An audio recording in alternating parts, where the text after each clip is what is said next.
Welcome back, everyone. Last video we went over the first half of my Malamar Games season. For anyone who doesn't feel like watching the intro for that video, the Malamar Games are a league where every week we play a different wacky format, like Monotype, Monocolor, only Pokemon from a particular generation, stuff like that. I've already shown weeks 1 through 8, and with an activity win in week 9, that put my record at 7-2. At this point in the season, I'm a solid contender for the playoffs, but with 3 more regular season matches, I'm not locked in yet. Let's jump right back in and wrap up Generation 8 strong. With a 7-2 record, I need to win one more set to secure my spot in the playoffs. For week 10, I'm up against Esquire, and the theme is DS only. That means only Pokemon that debuted on the DS or 3DS, so Gens 4 through 7. I'll be honest, I went for the most standard Good Stuffs team I could, whereas Esquire is shooting for something a little more crazy. Not gonna sugarcoat this, I got absolutely destroyed turn 1. I felt I had to double swap out of a bad lead, after which I got crit and my opponent got Trick Room up for free, followed by yet another crit into my Incineroar.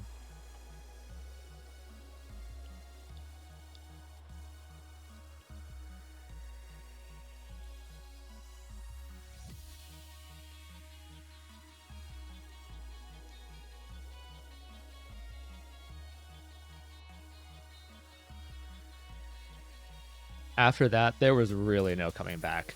My only damage into Mudsdale was Finny, so the horse just pummeled my team, and Exeggutor added insult to injury by sealing things with Hypnosis.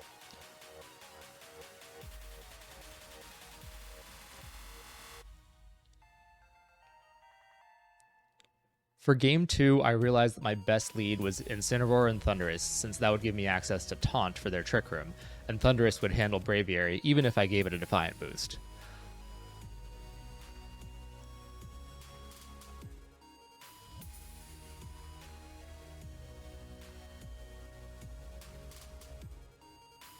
I was scared of a potential Mental Herb, but since I got the Taunt off, I was able to pick up 3 clean KOs in this game.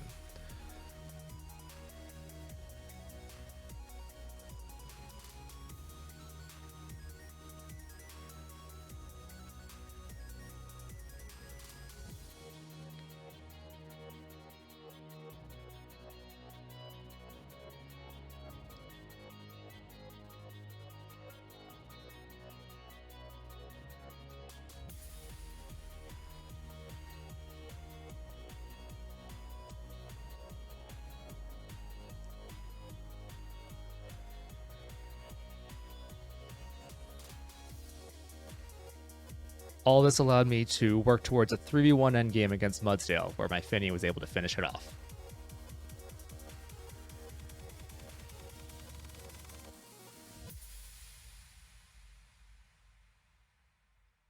For Game 3, my identical lead definitely could have worked well if I'd tried to just deny Trick Room with a double in. Max Knuckle and Flare Blitz would have worked great. Unfortunately, I was too spooked by the Mudsdale into my Incineroar and went for an early parting shot since I knew I outsped.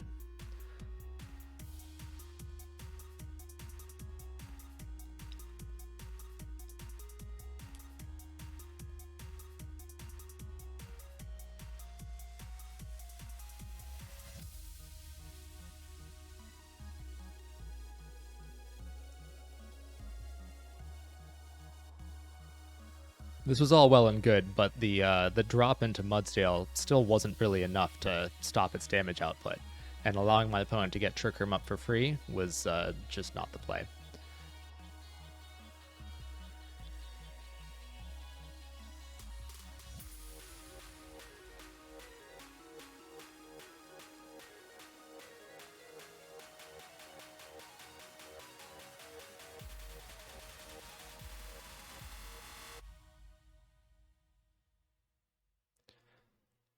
I was able to deny my opponent a third turn of Dynamax, which maybe could have turned it around for me.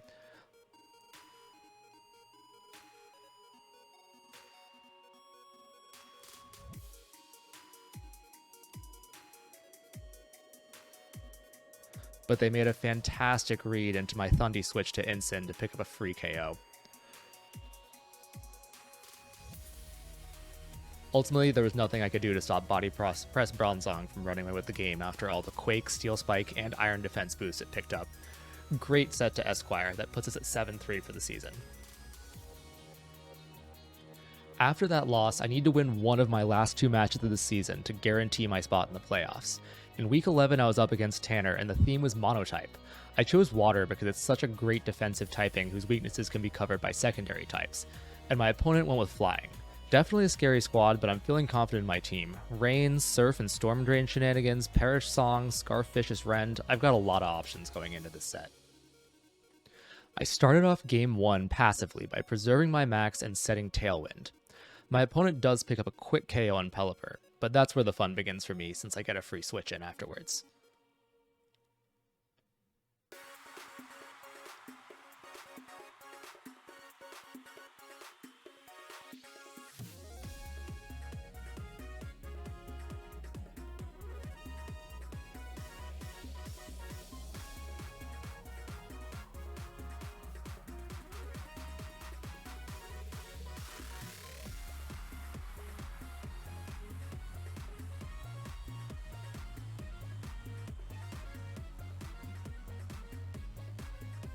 I start abusing Swift Swim, Life Orb, Surf from my Ludicolo into Storm Drain on my Gastrodon.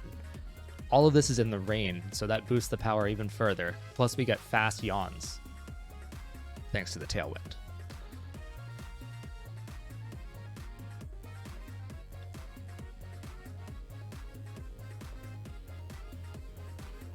Even though my opponent takes my intended max target with a very cool max overgrowth tech on their Thunderous Therian,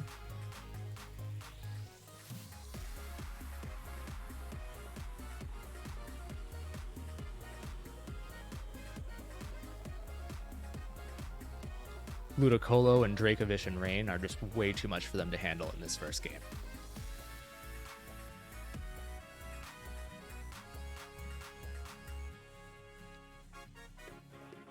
Seriously, look at that damage.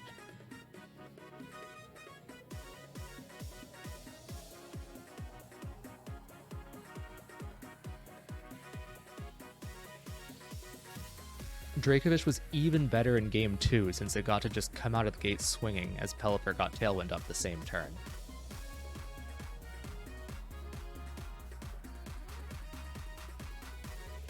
From here it was just a clean sweep with Dracovish picking up KO after KO.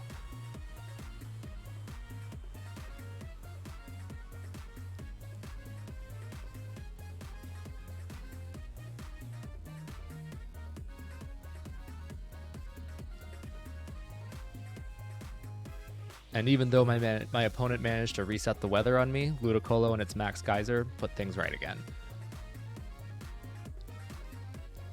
This gives me an 8-3 record for the regular season, which guarantees us a slot in the playoffs with one more week to go.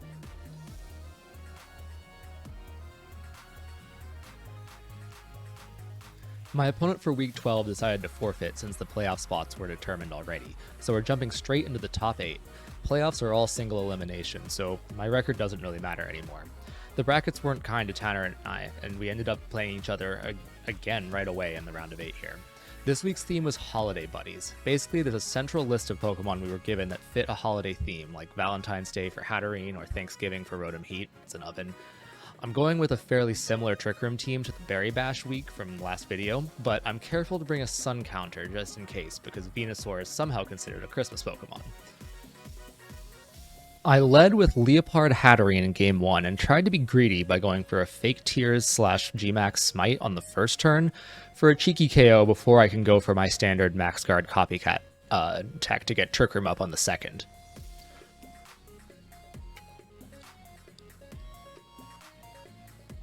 I get the KO into Azumarill at the cost of a lot of HP, but that's okay.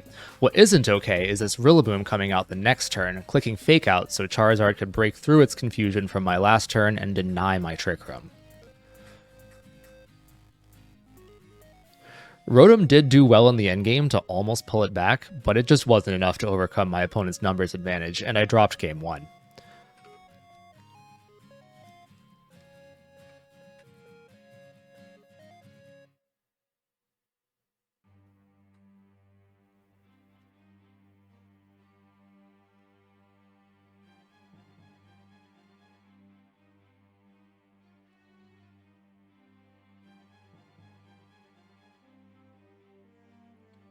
For game 2, I just went back to old reliable. Indeedee Hatterene Follow Me Trick Room is into an attempt to sweep is just a really powerful strategy, even if your opponent sees it coming.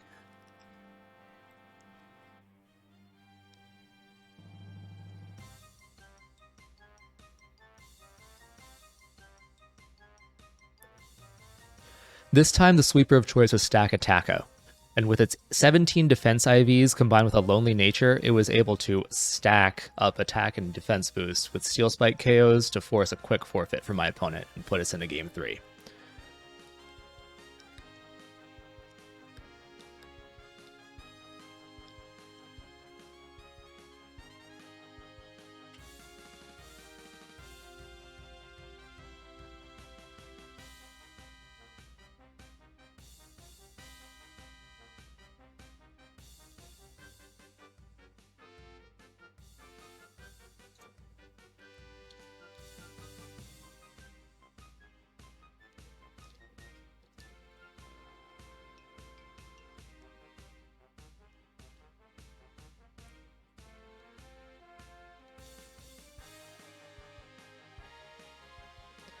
I decided to lead exactly the same way in game 2, but I saw my opponent led with Azumarill and Incineroar, and I read their play of swapping in Boom to Fake Out to prevent my Trick Room, and instead went for Helping Hand Mindstorm into the Rillaboom slot.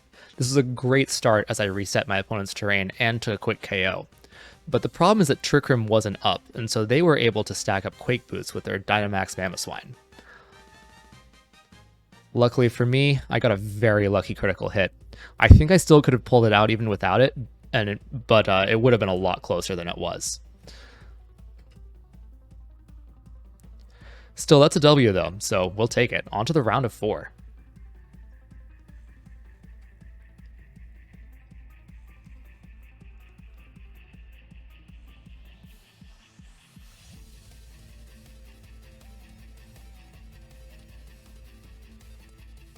The semifinals against Luminary was the craziest theme yet. We were assigned 12 completely random Pokemon, and we had to pick a team from those Pokemon and their evolutions. I was lucky enough to be given my favorite Dragonite and a Hail Pair in Aurorus and Beartic, but I still feel like I got the short end of this stick versus my opponent's Rillaboom, Tyranitar, and Escavalier. Of course, I bought lots of fighting and fire coverage for T-Tar and Escavalier just for them not to even be on Luminary's team, so it's gonna be rough since I guessed wrongly when I prepared. No two ways about it, game 1 was rough from the very beginning. I traded most of both my lead Pokemon's HP for less damage into my opponent's and an Aurora Veil that really isn't going to do much when both of them are so close to fainting already.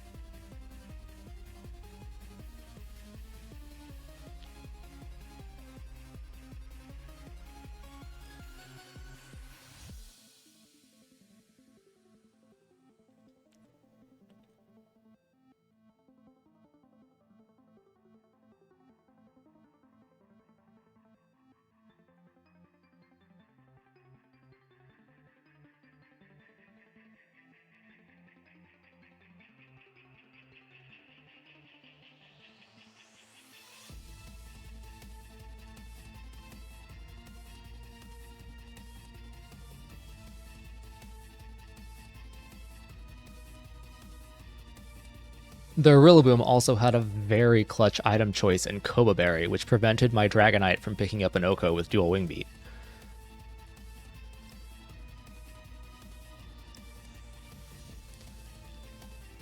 I actually did manage to pull back into a 3v1 scenario in my favor, but the combination of Steel Spike boosts and King Shield drops meant that my entirely physical team just didn't stand a chance against Aegislash, despite having coverage and a numbers advantage.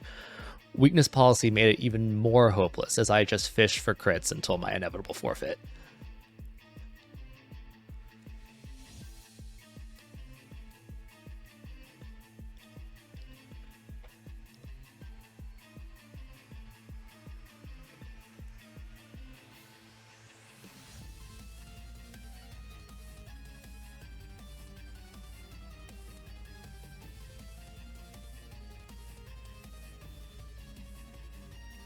Game 2 started better, but still not amazing. My opponent revealed that their Darmanitan was not running Scarf like the vast majority of them tend to do, and instead clicked Protect on turn 1, completely stalling out my first turn of Dynamax.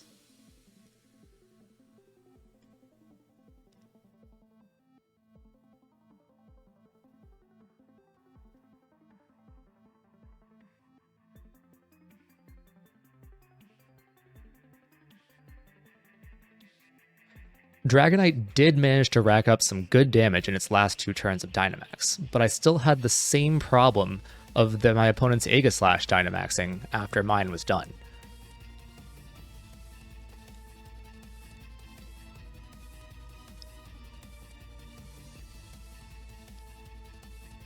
The even bigger problem, of course, is that as it does this damage, it's racking up big defense boosts with its max Steel Spike, again against my completely physical team.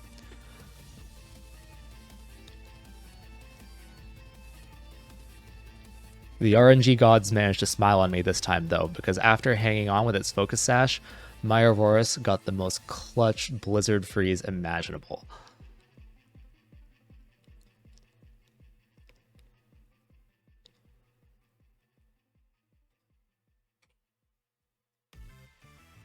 Yep.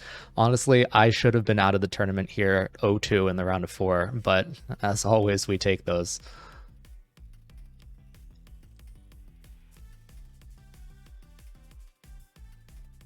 I only needed one more freeze turn to wrap things up and get us to game 3.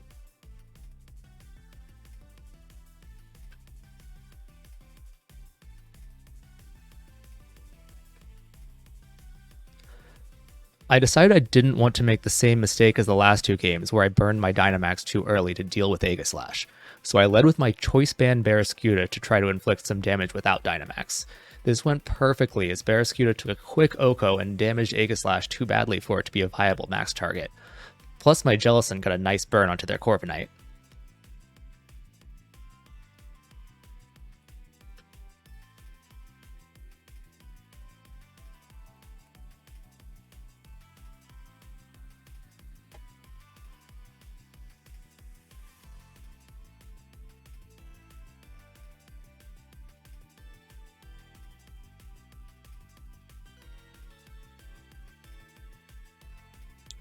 My opponent had really good protects moving through the rest of this game, but Dragonite just did too much damage while bypassing King Shield attack drops with Dynamax to sweep through everything on their team but Corviknight.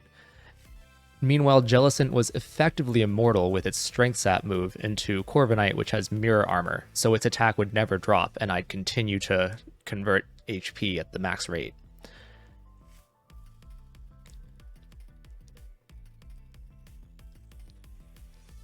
Absolutely no damage done, even with a critical hit.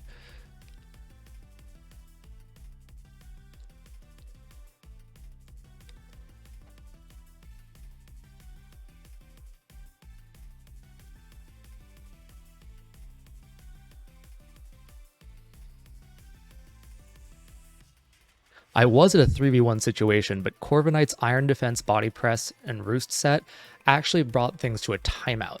Luckily for me, Jellicent was guaranteed to win the timeout on cart since Will-O-Wisp provided constant chip while Strength Sap never got weaker, so I just stuck out the turns to claim my spot in the finals.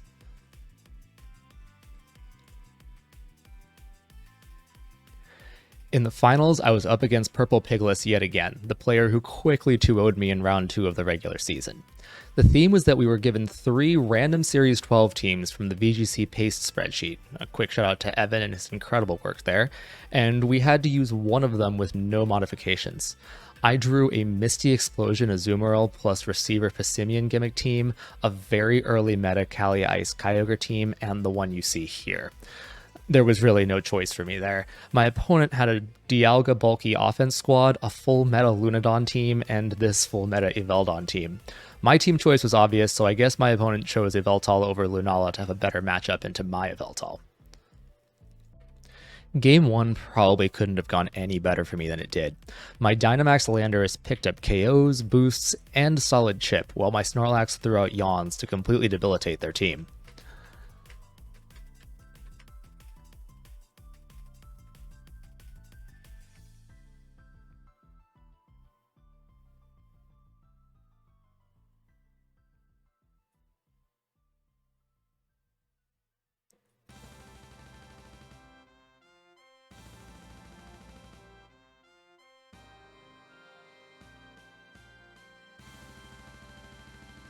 My opponent also made the mistake of going for a Groudon Sword stance rather than doubling down Snorlax with their Dynamax.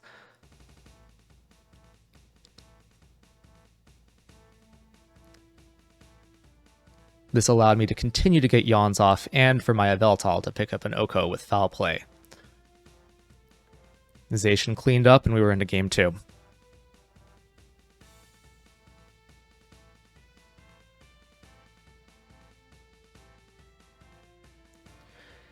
Game 2 also started promisingly, as I managed to protect a Sleep Powder while forcing their Venusaur out with a yawn.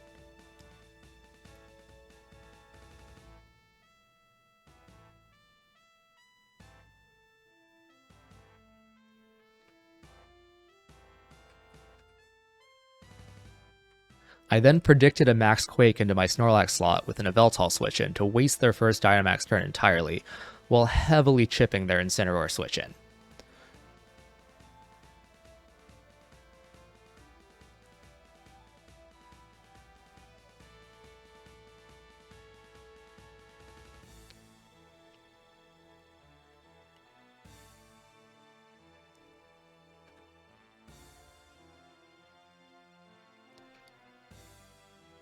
Things continued to go my way until... yeah, you can guess it from this. A freeze, this time on me. I deserve it, I suppose. It's karma for the semifinals, and I can't be too mad. But there was no coming back from this one. On to game 3.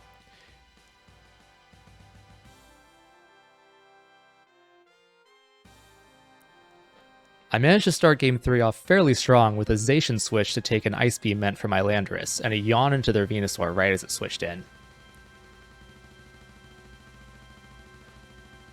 Unfortunately, things started to go south quickly, as my opponent allowed their Venusaur to fall asleep in order to pick up a KO on my Zacian with a Weather Ball, thanks to their Groudon switch-in. I had accounted for this, and I thought I'd live it based off the previous game, but I completely forgot that I had a Quake boost at the time, so there was no living it for Zacian.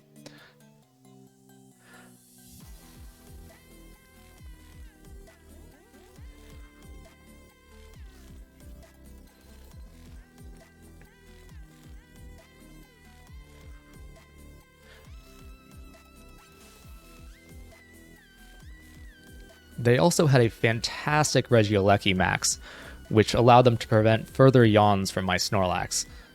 The Focus Sash also allowed it to get multiple turns of pressure up, and Ice Beam from Porygon 2 was a lot of pressure.